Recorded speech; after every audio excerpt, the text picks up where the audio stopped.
Hello दोस्त। 2-3 candidate का comment आया है लेवल 1 डीबी और पैनल में। मान लीजिए ओबीसी का कैंडिडेट यूआर में क्वालिफाई है।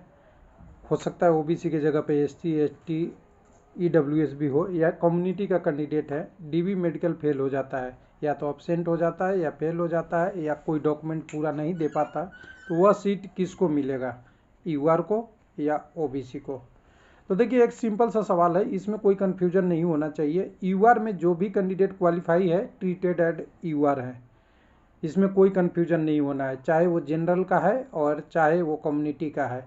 कुछ लोग क्या गलती से समझ लेते हैं, यूआर को जनरल और जनरल को यूआर समझ लेते हैं, इसलिए गड़बड़ियाँ होती है।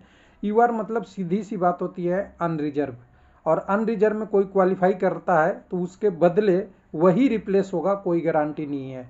यानी ओबीसी के बदले ओबीसी रिप्लेस होगा, कोई गारंटी नहीं है। ओबीसी के बदले आपका जनरल भी हो सकता है, एसी भी हो सकता है, एसटी भी हो सकता है, ईडब्ल्यूएस भी हो सकता है, यानी कोई भी हो सकता है रिप्लेसमेंट में।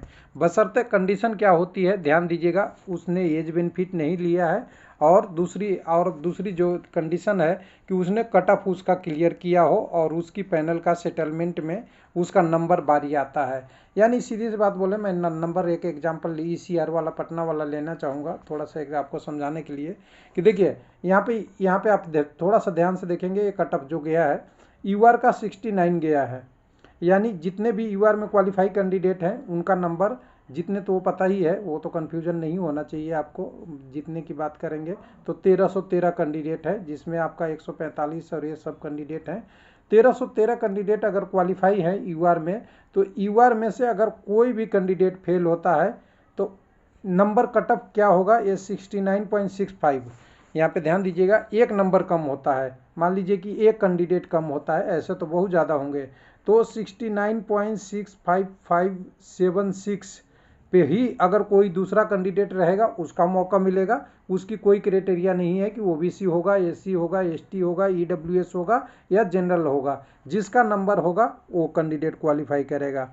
अगर इस पे नंबर नहीं हुआ तो लास्ट में यहाँ 75 पे देखा जाएगा, फिर 74 पे देखा जाएगा, 73 पे, बाकी इधर वाले डिजिट सेम रहेंगे।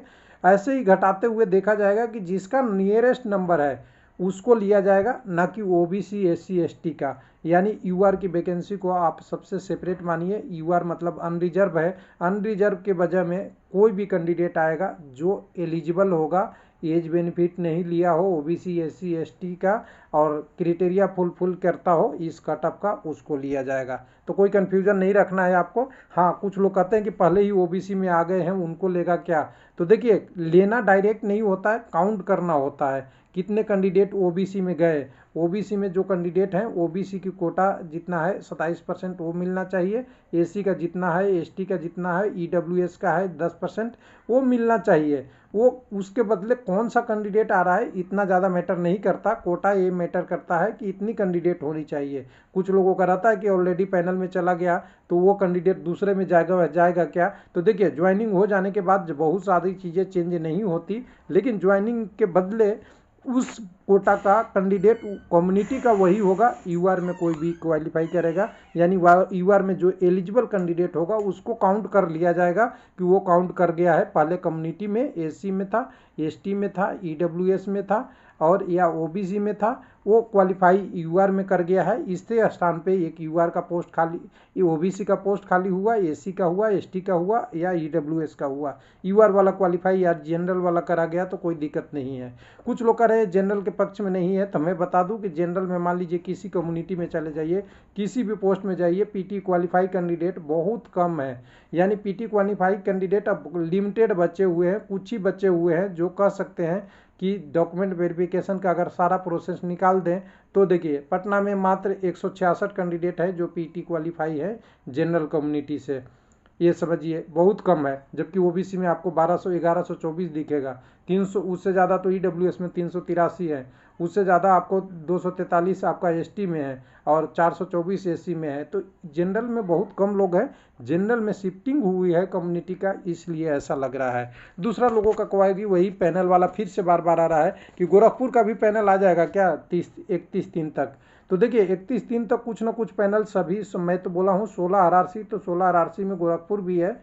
सभी आरआरसी का कुछ ना कुछ पैनल आएगा, क्योंकि इनको अप्रैल 2023 के फर्स्ट वीक में रोजगार मेला में दिखाना है। तो सभी जोन को टारगेट मिला है। हो सकता है किसी जोन ने पूरी पैनल की तैयारी नहीं किया हो तो वो पार्शियल पैनल देगा और पार्शियल पैनल दे के आगे बढ़ाएगा, लेकिन जिसका तैयारी हो गया वो पूरा पैनल देगा। यानी ध्यान रखिए कि इस रोजगार मेला में आपको कुछ नया दिखने के लिए मिलेगा, यानी ज़्यादा कैंडिडेट को शामिल किया जाएगा, जिस पे नज़र रखा हुआ है रेलवे मंत्रालय, आरआरबी और प्रधानमंत्री का रोजगार मेला। ये ध्यान रखिएगा। इसलिए आपको बस कष्ट के दिन अभी बहुत नज़दीक ख़त्म होने वाला है। कम से कम नाम तो पैनल में आ ही जाएगा, उसके बाद ज्वाइनिंग की प्रोसेस उसी में दिया रहेगा। और ज्वाइनिंग अगर हो जाती है तो इसका बेनिफिट उठाइए कि गवर्नमेंट अगर रोजगार मेला दे रहा है या डायरेक्ट मेला दे रहा है। पहले तो आपके डिवीज़न से ही ज्वाइनिंग इशू हो जाती थी। जैसे भी हो, कैंडिडेट को जॉब चाहिए और जॉब जितना जल्दी अच्छा मिले वो अच्छा है। थैंक यू, धन्यवाद।